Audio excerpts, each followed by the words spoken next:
নন্দিনী কাশ্যপ এগৰাকী খুবেই জনপ্ৰিয় অভিনেত্ৰী। পিছে অভিনয়ৰ যোগেদিও জনপ্ৰিয় হোৱাতকৈ তাতোতকৈ বেছি জনপ্ৰিয় হৈছে আন এক অপৰাধ কৰিহে। নিশ্চয়কৈ গম পাইছে প্ৰত্যেকগৰাকী লোকে যে নন্দিনী কাশ্যপে কি কাণ্ড সংঘটিত কৰিলে। প্ৰথমে কম, মহানগৰীৰ ৰাজপথত মাজনিশা এগৰাকী অভিনেত্ৰীৰ এনে অতপালি কোনে সহ্য কৰিব? নে দুই এখন চিনেমাত অভিনয় কৰি জনপ্ৰিয়তা লাভ কৰি সেই জনপ্ৰিয়তাৰ মূৰত ধৰি যিহকে মন যায় তিহকে কৰিব নেকি নন্দিনী কাশ্যপৰ দৰে একাংশ অভিনেত্ৰীসকলে? এইকাৰণে কোৱা হৈছে যিহেতু তেওঁ 120 কিলোমিটাৰ বেগেৰে চলাইছিলে বাহন। নিশা তাকো মাজনিশা গুৱাহাটীৰ মহানগৰীৰ মাজনিশা ৰাজপথত কৰ্মৰত এগৰাকী শ্ৰমিকক উফৰাই লৈ গৈছিল বাহনেৰে। উফৰাই লৈ গৈছিলেই তাৰ পাছতে শ্ৰমিকগৰাকীক সহায় কৰাৰ পৰিৱৰ্তে তেওঁ পলায়নৰ চেষ্টা কৰিলে আৰু সেই দৃশ্য তাতে কেইজনমান যুৱকে দেখা পাই আছিলে আৰু যুৱককেইজনে ঠিক তেওঁৰ বাহনৰ পিছা কৰিলে। পিছা কৰি অৱশেষত তেওঁক ধৰিবলৈ বাধ্য হৈছে যুৱককেইজনে। ইতিমধ্যে সেই ক্লিপটো ভাইৰেল হৈছে, সকলো দেখা পাইছে যে ক্লিপটোত অভিনেত্ৰীগৰাকীয়ে কিমান খঙৰ কথা কৈছে যুৱককেইজনক। যুৱককেইজনে বাৰে বাৰে কৈছে আপুনি পলাইছে কিয়, কিন্তু তাতকৈ তেওঁৰ যেন খং বেছিহে দেখুৱাইছে। কিন্তু এতিয়া অভিনেত্ৰীগৰাকীয়ে এনে অতপালি কোনে সহ্য কৰিব? তেওঁ যিহকে মন যায় তিহকে কৰিব নেকি? 120 কিলোমিটাৰ বেগেৰে তেওঁ চলাইছিলে গাড়ী। তাৰ লগতে এগৰাকী শ্ৰমিক নিজৰ পেটৰ এসাঁজ ভাত পূৰাবলৈ মাজনিশা কাম কৰি থকা এগৰাকী শ্ৰমিকক তেওঁ উফৰাই লৈ যোৱাৰ অভিযোগ উত্থাপিত হৈছে। তাৰ পাছতে অভিনেত্ৰীগৰাকীয়ে পলায়নৰ চেষ্টা কৰিছিলে আৰু বৰ্তমান জানিব পৰা মতে সেই যি ভুক্তভোগী পৰিয়ালটো যিগৰাকী শ্ৰমিকক তেওঁ খুন্দা মাৰিছিলে তেওঁৰ 2 ভৰি সম্পূৰ্ণৰূপে ছিগি গ'ল। এতিয়া বৰ্তমান গুৱাহাটীৰ ICUত তেওঁৰ মৃত্যুৰ সৈতে যুঁজি আছে। সেই বিশেষ পৰিয়ালটোৱে যেতিয়া সম্পূৰ্ণ খৰচ বহন কৰাৰ কথা ক'লে, কিন্তু অভিনেত্ৰীগৰাকীয়ে খৰচ বহন নকৰোঁ বুলি ক'লে ভুক্তভোগী।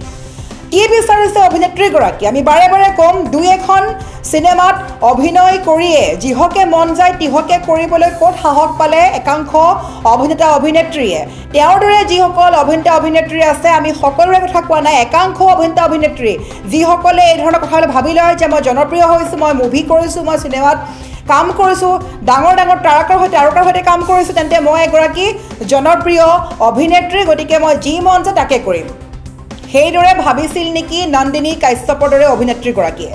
কিন্তু এগৰাকী অভিনেত্ৰীৰ এনে অতপালি কোনেও সহ্য নকৰে।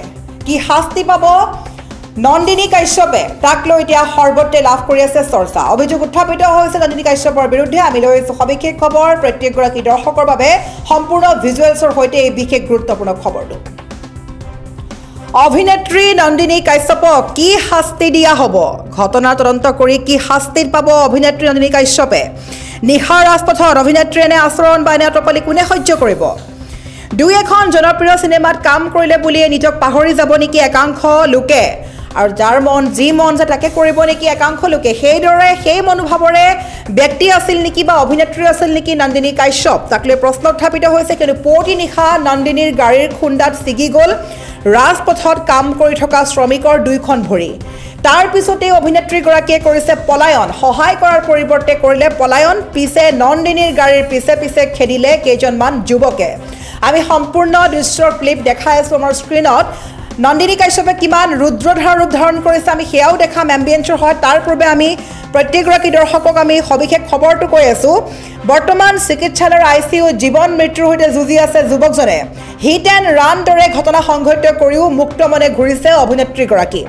ঘণ্টাত 120 কিলোমিটাৰ বেগত গাড়ী চলাই আহিছিল নন্দিনীয়ে। পুৱতি নিশা নন্দিনীৰ গাড়ীৰ খুন্দাত ছিগি গ'ল যুৱকৰ 2খন ভৰি। গাৰ নোম শিয়ৰি উঠা ঘটনাৰ এক ভয়ংকৰ তথ্য আমি জনাইছোঁ প্ৰত্যেকগৰাকী দৰ্শকক। এইগৰাকী হৈছে জনপ্ৰিয় অভিনেত্ৰী নন্দিনী কাশ্যপ। পিছে পূৰ্বতকৈ এতিয়া আৰু অধিক জনপ্ৰিয় হৈ পৰিছে তেওঁ এক অপৰাধ কৰি। অপৰাধটাকো ভয়ংকৰ অপৰাধ। পেটৰ তাৰণাত পুৱতি নিশালৈকে কাম কৰি আছিলে এগৰাকী শ্ৰমিকে আৰু সেই শ্ৰমিকজনৰ নাম হৈছে ছামিউল হক। ছামিউল হক নামৰ শ্ৰমিকজনক বা যুৱকজনক মহতিয়াই লৈ গ'ল নন্দিনী কাশ্যপৰ বাহনে। জনপ্ৰিয় অভিনেত্ৰীৰ বাহনত খুন্দাত উফৰি যোৱা ছামিউল হকক তাৎক্ষণিকভাৱে ভৰ্তি কৰা হৈছিলে GMCHত আৰু এতিয়া GMCHত জীৱন মৃত্যুৰ সৈতে যুঁজি আছে ছামিউল হক নামৰ যুৱকজন। আনহাতে আন এক তথ্য অনুসৰি ভুক্তভোগী যুৱকজনৰ পৰিয়ালৰ অভিযোগ অনুসৰি শুক্ৰবাৰে পুৱতি নিশা প্ৰায় 3 বজাত সংঘটিত হোৱা ঘটনাৰ পিছতেই অভিযোগ অনুসৰি দক্ষিণ গাঁৱত পৌৰ নিগমৰ ষ্ট্ৰীট লাইট মেৰামতি কামত নিয়োজিত হৈ থকা সামিউল হকক যি কাণ্ড সংঘটিত কৰিলে দুৰ্ঘটনা কৰিলে তাৰ বাবে তেওঁক ক্ষতিপূৰণ বা তেওঁৰ সম্পূৰ্ণ ট্ৰিটমেণ্টৰ খৰচা বিচাৰিছিলে পৰিয়ালৰ লোকে কিন্তু সেয়া খৰচা দিবলৈও অমান্তি হ'ল অভিনেত্ৰী নন্দিনী কাশ্যপ লগতে ক'ব লাগিব যিসকল যুৱকে তেওঁক পিছা কৰি গৈছিলে সেইসকল যুৱকৰ সৈতেও কাজিয়াত লিপ্ত হৈছে অভিনেত্ৰীগৰাকীয়ে যেন তেওঁ একো দোষেই কৰা নাই কেৱল এয়াই নহয় অভিযোগ অনুসৰি ভিডিঅ' কৰাৰ বাবে এজন লোকক প্ৰহাৰো কৰিছিল হেনো মোহময়ী অভিনেত্ৰী নন্দিনী কাশ্যপে ইতিমধ্যে সংকটজনক অৱস্থাত GMCHৰ ICUত মৃত্যুৰ সৈতে যুঁজি আছে উন্নত চিকিৎসাৰ বাবে পাটনালৈ নিবলৈ পৰামৰ্শ প্ৰদান কৰিছে চিকিৎসকে কিন্তু সেই সহায় বিচাৰিছিলে ভুক্তভোগী অভিনেত্ৰীগৰাকী কিন্তু অভিনেত্ৰীগৰাকীয়ে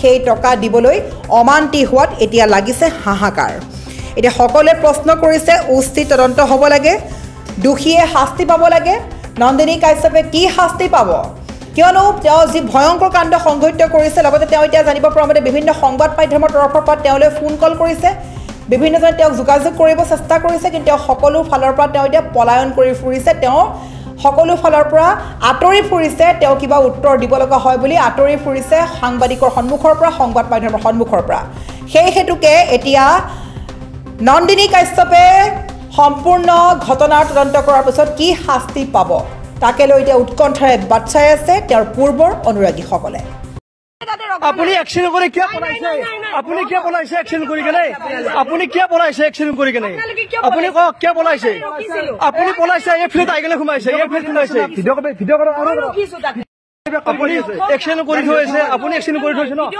আপুনি এক্সিডেন্ট আপুনি ভিডিঅ' কৰক আপুনি ভিডিঅ' কৰক আপুনি পলাইছে কিয় এক্সিডেন্ট কৰি পলাইছে কিয় আপুনি লেভেলটো হ'লে নহ'ব নহয় এতিয়া আপুনি পলাইছে কিয় আমি পনিব লগা নালাগে আপুনি কিয় পলাইছে আপুনি এক্সিডেন্ট কৰি পলাব নালাগে আপোনাক ইমান ৰখিব দি আছো আপোনাক মাৰি থৈ কেনে গাড়ী চলালে হ'ব নেকি পুলিচ